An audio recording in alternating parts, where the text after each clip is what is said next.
There's something about the bathroom. It's really pleasant.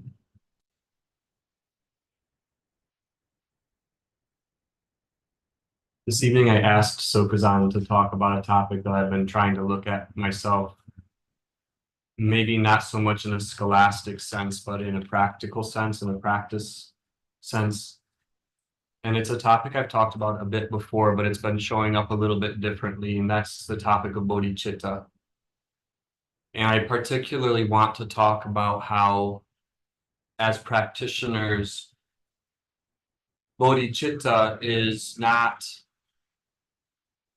always accessible in the sense we read about it. Recording in progress. But in what sense is it accessible? So just to start, thank you. Thank you for coming. And about the Pride Parade's about to start about 2 blocks from here. So bodhicitta, just to give the background on that word, a lot of us are familiar with it. Bodhi is a Sanskrit word meaning awake or awakened, and chitta is often translated as mind. But what that term often points to is the mind inspired to awaken others. So it's very much a core aspect of the bodhisattva path. And it's everywhere. You can read about it from Shantideva in the Bodhicharyavatara, or you can read about it in Atisha's 7 Points of Mind Training and 59 Slogans. And it's most commonly broken down into ultimate and relative bodhicitta. Ultimate bodhicitta is the direct recognition of emptiness, seeing the world as an illusion. Whereas relative bodhicitta is kind of like being a doctor for the world, that you function to alleviate the suffering of others, oftentimes in a relative sense. The most traditional practice around this is called Tonglen, which is the sending and receiving while riding the breath. And it is simply the idea that with the inhale, you receive the suffering of the world or an individual or a situation. And with the exhale, you offer all well-being, all goodness, all merit in the form of light to those that are suffering. And we really need teachings like this because they provide us a little bit of energy. They can be inspiring. They motivate us to want to serve the world. But when we wake up and step outside of our houses, the actuality of trying to implement that can be very artificial. And so we find ourselves going to war with ourselves, trying to be more compassionate and more soft and being this grand savior of the world. And to me, what we fail to recognize is the richness of our suffering as the access or the entryway to bodhicitta.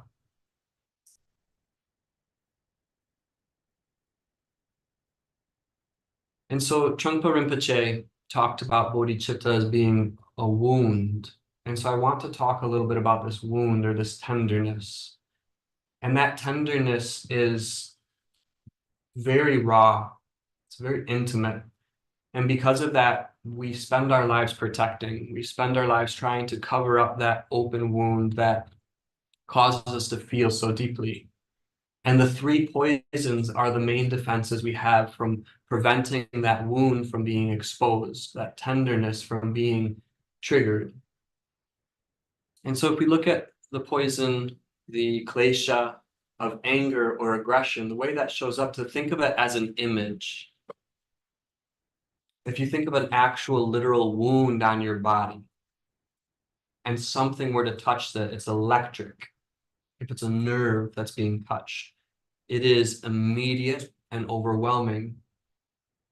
And the passion or the poison of aggression is to stop it through force, through destruction, through hatred, through shutting down. And so oftentimes we have interactions with the world that touch that sensitive part of us, that wound, that vulnerability, that we are not invincible, we are not as solid as we believe we are. And so we respond out of aggression where we actually immediately reject the very thing that's coming towards us because it's too much, it's too sensitive, it's too overwhelming. And I also would like to utilize the example of the teacher as embodying or manifesting as these three poisons to point us to that rawness. So the nature of the student-teacher relationship, again, if we read about it, can be romanticized in such wonderful ways. And we think about these great characters throughout the history of our lineages who were able to endure so much. And the way we think about it in our mind, or many of us perhaps, is that Milarepa just had this profound resolve and he was able to just withstand Marpa's treatment of him. And then we feel humiliated or ashamed because we react and we fight and we justify and we defend. And so the teacher may come in and very sharply push his fingers into the wound. And then we have a chance to see how I don't want that too much. Passion functions similarly. It's like we have this wound and we want to dress it. We want to put something over it. We want to put a salve over it. We want to put a bandage over it. We want to protect that wound. So we start to grasp at aspects of our life that give us a buffer, give us a barrier from the world. And I would say for a lot of us, this might be very indicative of an early part of our relationship with Sokuzan or a teacher. We come to the teacher every time I'm suffering, every time something went wrong. As I've said before, for the first years of being here, I would say I had Dokusan every single day, or almost every single day. If Sokuzan was in here, I won't say bugging him, but anyone else that would have probably been bugging him. And it's because I'm starting to practice, and this sensitivity, this rawness, this wound, this tenderness is not so easily ignored anymore. So you go to an external source and some pacifying would occur, some support, some direction, but all done in such a way that can lead up to maybe that more direct jabbing or pointing at. And our ignorance is, to me, it's a little bit of passion and it's a little bit of aggression, but it's not so object specific. It's like anything else that we can give our attention to that would distract us from the rawness of our experience. And that rawness is not other than the first noble truth that we're reminded of on a daily basis of life is suffering. And so for me, in reflecting on bodhicitta, sometimes it's nice to idealize it and romanticize it and read about these wonderful slogans and these wonderful gestures and these great compassionate beings that live for the benefit of others. But when the rawness of my experience becomes too much, it's easy to think that there is no bodhicitta. Instead of looking at how the very expression is showing up, can't show up if it's not acknowledging that sensitivity to the world. But what happens is we take those three poisons when they get triggered and we use them to continue to solidify our identity. We continue to use those to protect ourselves from the directness of what is occurring.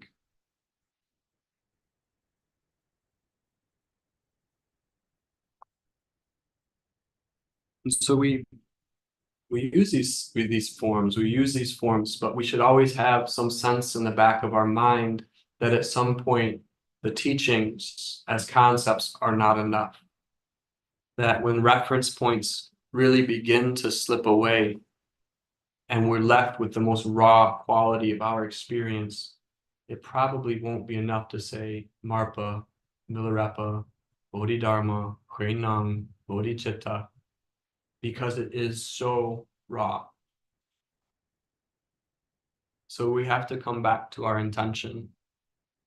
We come back to square one. We come back to dukkha. We come back to suffering. And we have to be very honest with ourselves and say, we were told this from day one. Life is suffering, and this is a path of looking at that suffering. So here we are having this wound poked at. or ignored or not dressed or not taken care of in a way we would prefer.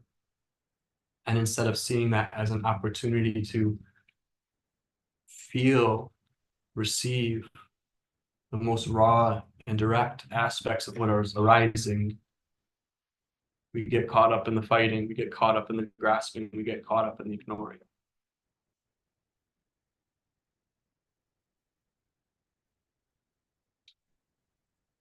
So bodhicitta, the mind of awakening, the aspiration to serve others, while it can be written about beautifully, if you really consider what you are asking to do on the bodhisattva path, you are asking to suffer for the rest of your existence. Because as Sokuzan has said before, as long as one person is suffering, you can't be free of suffering. And I guess this is maybe a talk to myself more than anything right now. But it's just that reminder that when we start to have that rawness, that is our path. And it's not to say that we can't use some intelligence to navigate that, or maybe look at ways we might be able to work with it without overwhelming ourselves, but to not lose sight of the First Noble Truth and that vow to be with the First Noble Truth.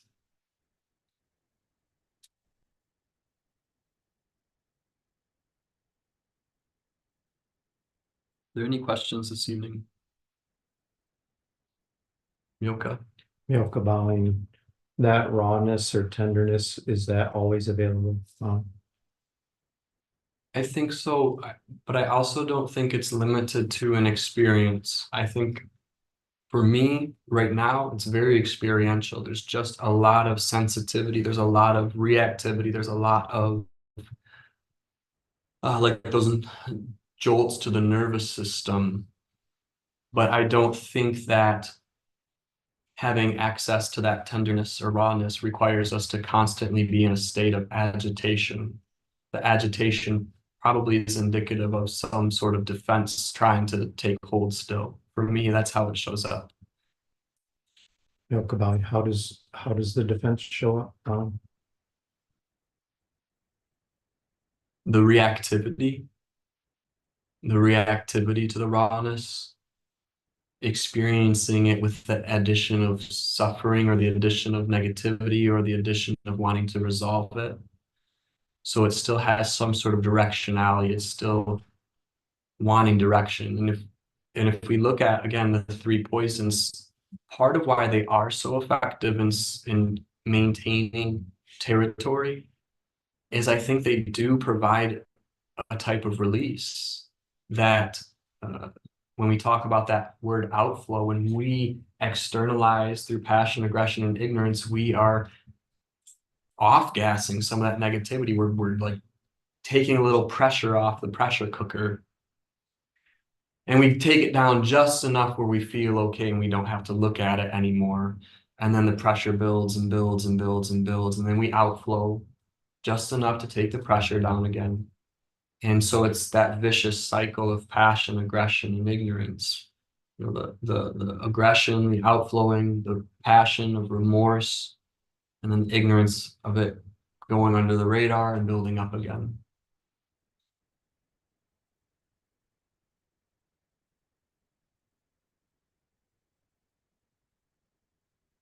Questions?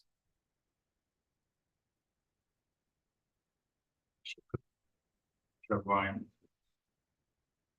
When you talk about the rawness or the suffering, for me, there's like a visceral component of something that I can go to and experience. But what?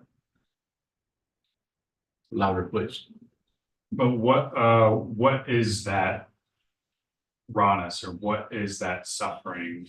It seems like I can describe it or I can name it or feel it, but I don't know what it is.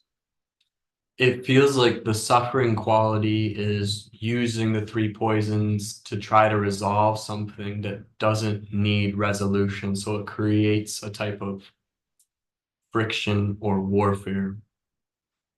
And so the energy itself, it may be very straightforward, but the reaction is to do something with it, which is fight, get rid of it through fighting, pacify it through passion, distract ourselves through ignorance. And so we take what really doesn't need modification and we change it, and we use that to reassure ourselves of our identity, of our locality.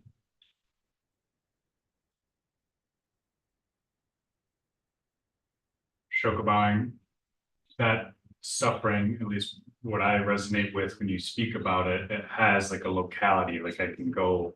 But does that rawness, is that limited to a locality? I can only speak to it in a path sense. And I think that, at least for right now, that's where I try to take my seat, is that I could speculate, or we could philosophize, or we could conceptualize something that can't be conceptualized. But for those of us on the path, we have to start where we are. And so if you're describing it as acknowledging there is a visceral reaction, that's where the attention goes. And if that visceral reaction takes on some sort of direction in the form of passion, aggression, and ignorance, that's where we go. We're not looking for it to stop any of that. So limited to a locality, not limited to a locality, it feels like it may pacify or satisfy us for a moment. But where I'm at right now is, how can I return directly to what is showing up? Because oftentimes the energy is about what comes next. How do I progress the path? How do I evolve or mature my path? And that's, I think, almost an exact question I asked in Dokusan today. And so just returning to, how is it showing up right now? And if it needs to go somewhere, if it needs to be with or without direction, with or without location, that's, in a sense, it's none of your business. Allow that to show up as it needs to. But our intention is look at it in the form it shows up for us. Munyo?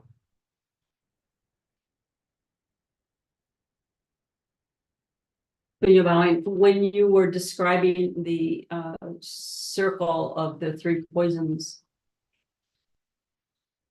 something happens, we react to it aggressively, and then we may have remorse about it, and then we sink back into it. What is the antidote to that behavior, Colin? I feel that what we're returned to is the awareness of that behavior. And the way that the Hawk Sokuzan gave, see the impulse.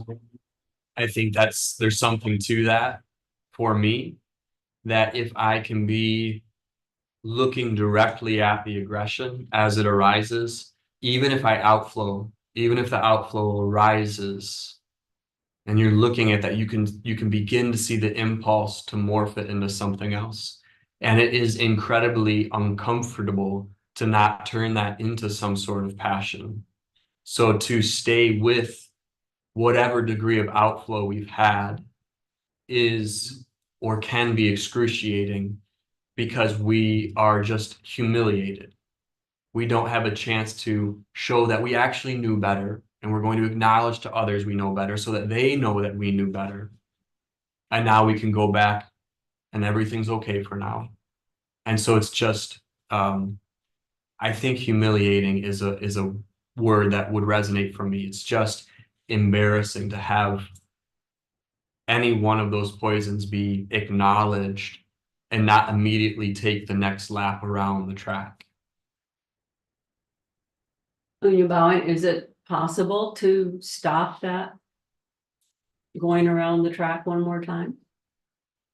What's interesting is, anytime that comes up, is it possible? I think well, of course it's possible. I imagine there's all sorts of tricks, styles, techniques, but you can't restrain dependent origination. And those expressions of passion, aggression, and ignorance are not the result of one source. They're not just like this result of this little me that can then, cut all the causes and conditions. So there's a sort of disrespect we might have if we think that we have the on-off switch to passion, aggression, and ignorance. I think the directionality becomes much more ambiguous when it's not being funneled through an agenda. So it's the directionality of passion, aggression, and ignorance, and those three and how they are used to solidify the identity that we may have a chance to see more clearly, so we don't keep that cycle going, not of passion, aggression, and ignorance, but of collecting those and using those as reference points or touchstones for who we are.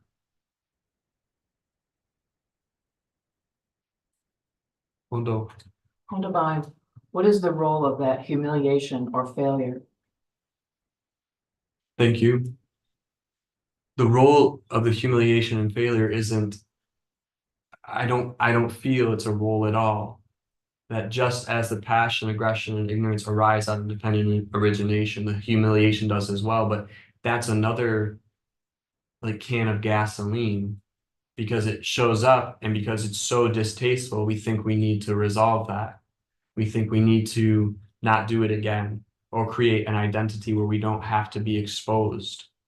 So just as anything else that arises, in as far as we're able to, it's about giving our attention to it. It's just difficult. I think that for some of us more so than others, but there are few things worse than feeling embarrassed. And again, some people are able to have more humor around it. That may not be everyone's difficulty. I know for me, it's very difficult not to maintain to the extent where it's very hard to, point that out. Wunderbar, are you saying that then that failure or humiliation are nothing different than suffering? Bowing?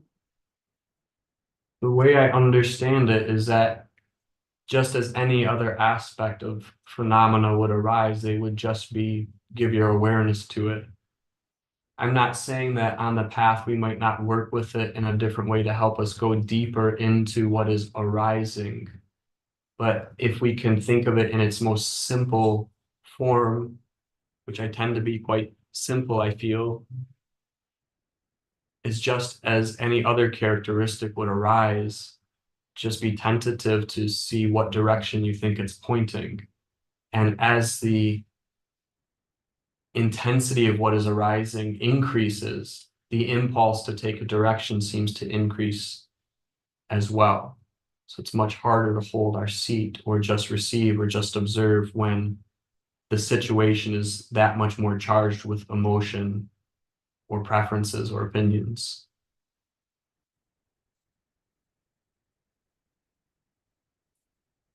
Mozuku. Mazuka bowing. The way you were describing, it sounded like you were saying, maybe my first question is, are you recommending, if we can, to have that rawness poked in whatever way, and then the aggression comes up and you might have to watch yourself outflow, and then you stay with the humiliation of that and not try to, is that part of what you're recommending? If I could like put an image to it, think about like trains on a car or on a cars on a train.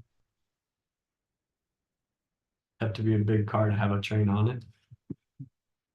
A car is on a train. It's like in every car is the next elaboration. I don't think our goal is to just have the engine or to have an empty track. So to whatever extent we have elaborated, 2 cars, 5 cars, 10 cars, 100 cars, that's where we see it. We don't need to say, I'm at 100 cars and man, I wish I was back at 10 cars. I'm going to try to get back. I'm going to try to cut 90 of these cars off. I'm going to try to cut off 90% of my elaboration and get back to some artificial first experience of it. And so when I'm talking about that cycle of passion, aggression, and ignorance, I'm not saying that here's the point where you should try to cut it off, but to whatever extent you spontaneously elaborate, to whatever extent you spontaneously go around that track, that's where we see it. And this is another question I've asked Chiezan. It's like, if you elaborate, should you try to go back to the first situation, and I believe his response was, you can't. The image I think of is like, okay, you have the first situation, then you have your elaboration, and what it looks like to go back to the first situation is a third layer. It's like you actually add one more layer of the projection of the first situation, so it becomes more and more convoluted. And so it's disappointing because we may have to see our minds take something to the 10th degree. But once it's there, once it's elaborated, once it's evolved to that, that's where we look at it. Thank you. That was helpful. Mizuku bowing, is there room in the practice at whatever point we see that?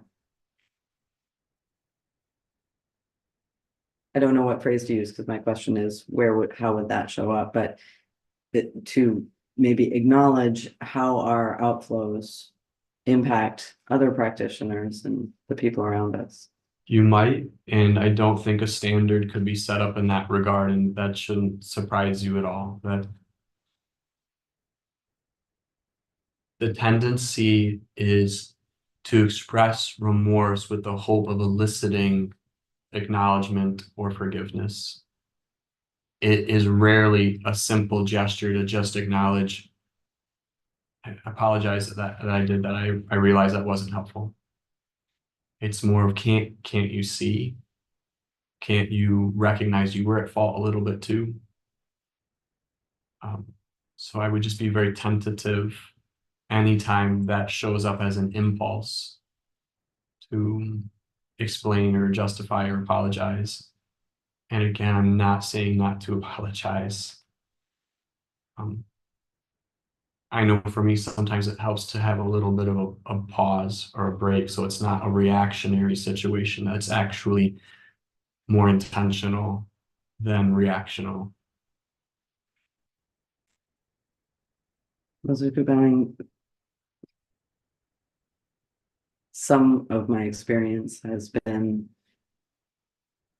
I mean, we're practicing, it's an intimate situation, people are suffering, outflows happen, but that it can sometimes look like an environment where we're implicitly justifying dumping our negativity on Sangha by, well, that's the practice. So I would, if anyone were to say that to me, I would probably keep my mouth shut and say, you should say that to Sokuzan. I've never, ever heard anyone say, just let it rip, just, dump on people. There is the acknowledgement that despite best intentions, that happens. I think that's the softness that's trying to be acknowledged is, as human beings, you are going to outflow. But if you can do your best to hold your seat, if you can do your best to do less, endeavor to do that. But the acknowledgement is we're not trying to maintain some sort of artificiality either. So if anyone was trying to justify being belligerent, just being hurtful, would trust Sokuzan to relate to them as a student. But I would be very skeptical of that kind of, it just doesn't smell good. Mizuku bowing, as a Sangha, how can we create an environment that, or maybe we don't even want to, so I guess I don't know that, but where there is enough softness and acknowledgement of how we're affecting each other, that we're not just ignoring each other and creating that kind of hardness. I will just say this, and I'd be happy to respond. I would say we're really concerned about the outflowing and the abrasion and the clashing, but how much energy, we want to exert all this energy into that situation. How much attention are we paying to basic kindness? I'm not talking about something terribly elaborate, but I feel like that would be a starting point, because if you have a basis of respect and kindness, it makes it a lot easier to communicate around the difficulty. If you have no relationship And if you remain isolated, it may be workable for you, but it doesn't provide a lot to return to when the conflict arises. So I think that the little conversations we have in the kitchen around coffee, or in the front garden on Sunday morning, or in the white Tara room, or after forms, those little interactions are fairly benign seeming, but they help provide some sort of fabric of the Sangha. So that's something I feel strongly about, and I think that's something we're endeavoring to look at with the community too, is how can we be friends and neighbors so that we're not waiting for some event to happen where we need to come together, but we have no relationship.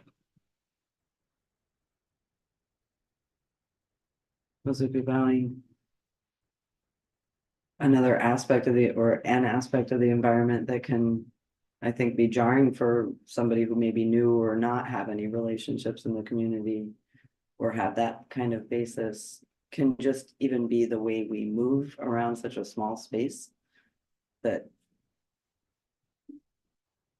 can show up as somebody new might just want to like get out of the way and scurry away and get out of the corner. So is there a way that we can work with that and acknowledge that that might be hard to adjust to? I think I already see a number of people that make it a point to interact with new people and to orient them to the space and invite them to participate to the extent they feel comfortable. And so again, it doesn't have to be a script. Here's the script for when a new person comes. I think just that basics, just kindness that's expressed, goes a lot more, it goes a lot longer, a lot further than making sure we protect them from every abrasive quality. We don't want to do too much of that. So I would just say again, as we have people show up, engage with them and show them around and get to know them, ask them if they have questions, just have a conversation.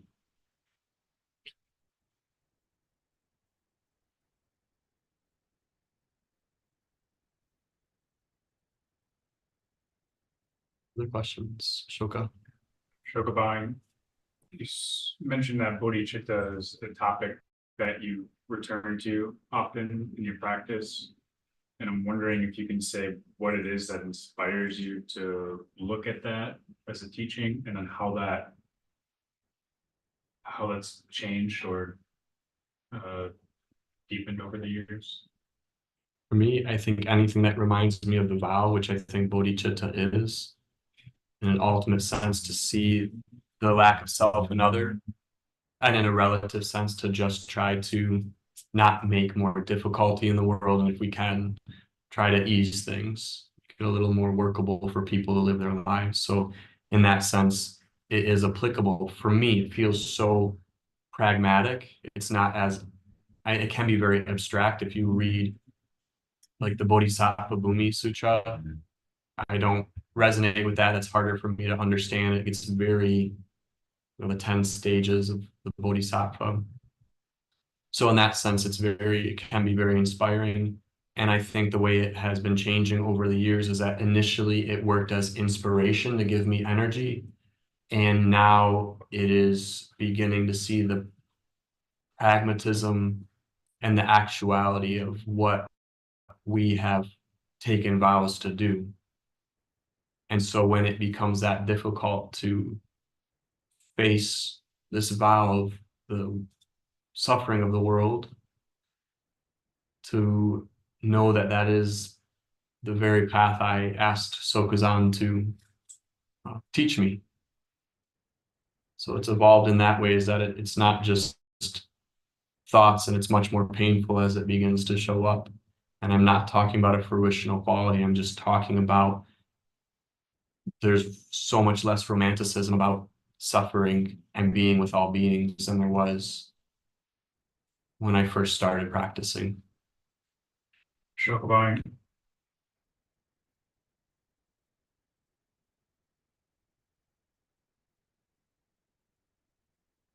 how do you relate to the idealism around not making life difficult for other people and what that actually is as a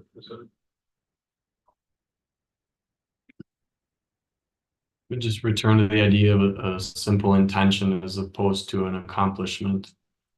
I don't think it's an idealistic situation to intend to be kind.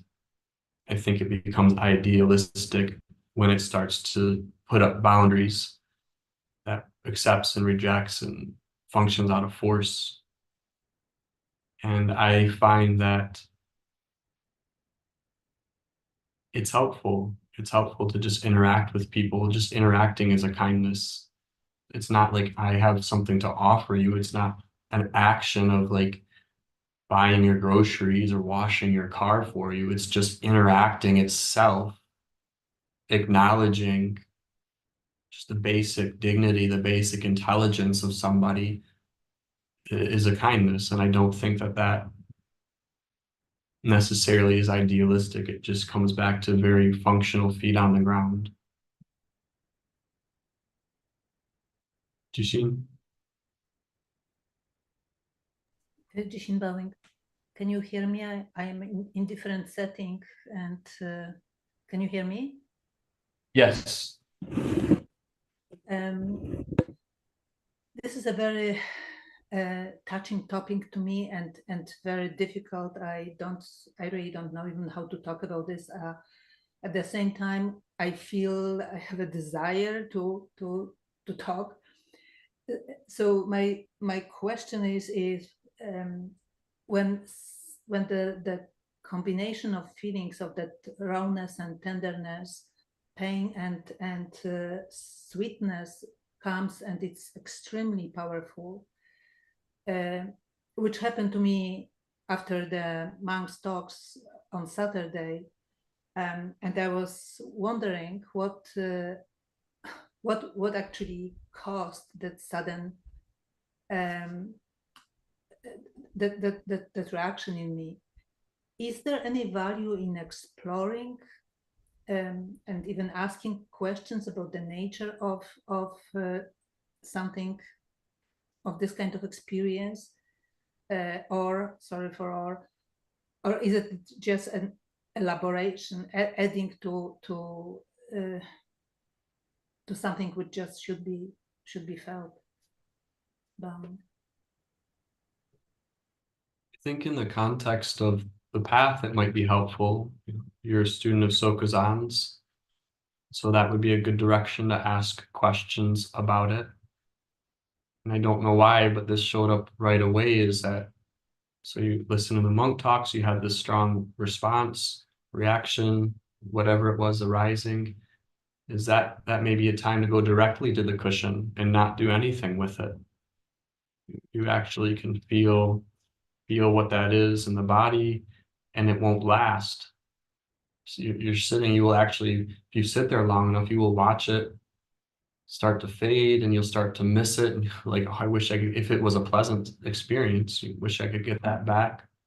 So that might be another way to work with it, is that if you are in a position to do so, head immediately to your cushion or your chair or wherever you're able to practice, and sit there and watch as that thing that seems so powerful vanishes.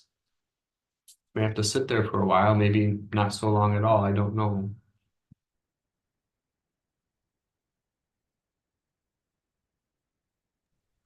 Thank you, Chiezan bowing. Is it always an expression of bodhicitta when this kind of experience is appearing in that form of rawness rawness and tenderness at the same time? Bowing. I think the bodhicitta is always there, but what you're describing sounds a little bit like a very soft type of passion. There's some sort of positivity, or there's something that feels progressive about it, perhaps. And I could be wrong. Maybe that was exactly what showed up for you, but bodhicitta in its ultimate sense, and if we ultimate and relative, doesn't have an experience to it. It's not identified by showing up or having particular feelings or characteristics. Those are just feelings, they're just characteristics, and they don't really require any further elaboration on them. So I just come back to trying to be as simple as possible with it, and you may explore that with Chiezan. But for me, my inspiration right now is very much in the midst of whatever intensity, positive or negative, to see if I can get right to the cushion and just watch what that is, because it's very seductive to turn it into something which validates us or validates our thoughts. Thank you. Milka. Milka bowing, a question on YouTube from Spool String in the UK. Generally, people seem to prefer to be happy. What is the aversion to negativity, or what about narrative bad feelings? Is this the horrible thing exactly? I might have to come back to some of that question, but I think the aversion to negativity is just very straightforward. It's just unpleasant. I don't know that it has to be more complicated than that, that when something is pleasant, feels good. Something's unpleasant, it doesn't feel so good. So we try to manipulate our lives because we think that if we just get the code right, we can maintain the pleasantness, or just majority of the time pleasantness. And I think that this is where that aspect comes in that we call the spiritual path, is what is it that goes beyond pain and pleasure?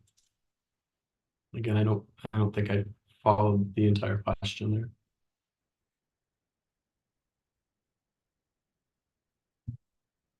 Any other? After the or, Milka bowing, after the or, he says, what about narrative bad feelings? Is this the horrible thing exactly? I'd have to have that rephrased. I'm not quite following. Any other questions this evening? Did you? True bowing. If that wound is being rotted and we have an impulse to do something to soften it, can we still bring or have an intention to have awareness while we cover it up? I think so.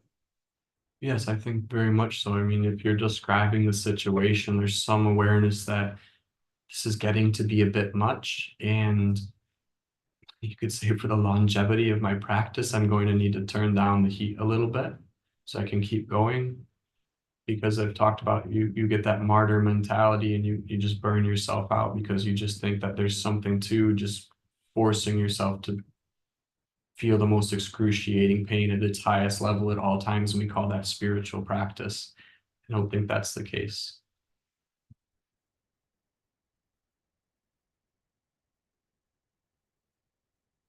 Future value, how do we know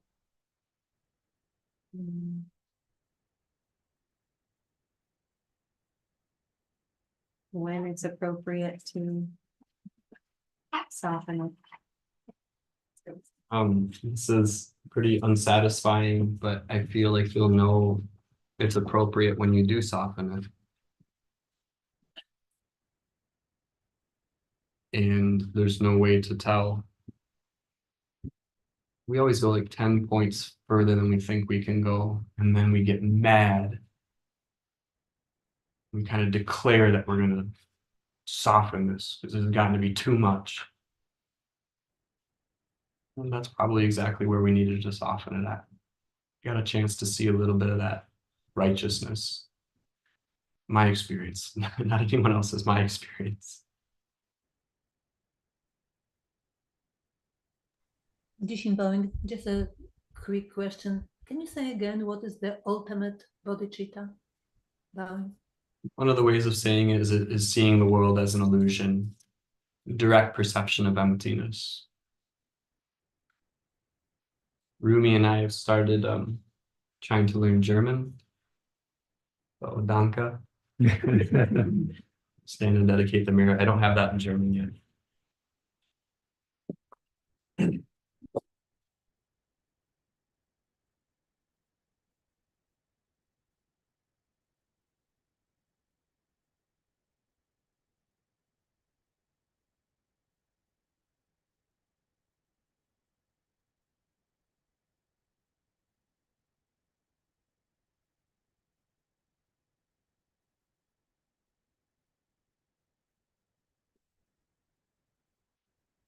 May the merit of this penetrate into all places, so that we and every sentient being together can realize the Buddha's way.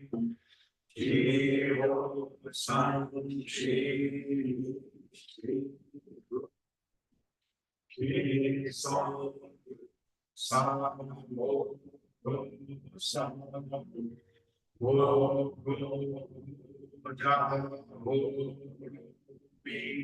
The 10 directions, the 3 times, all Buddhas, all venerable ones, Bodhisattvas, Mahasattvas, the great Prajna, Paramita.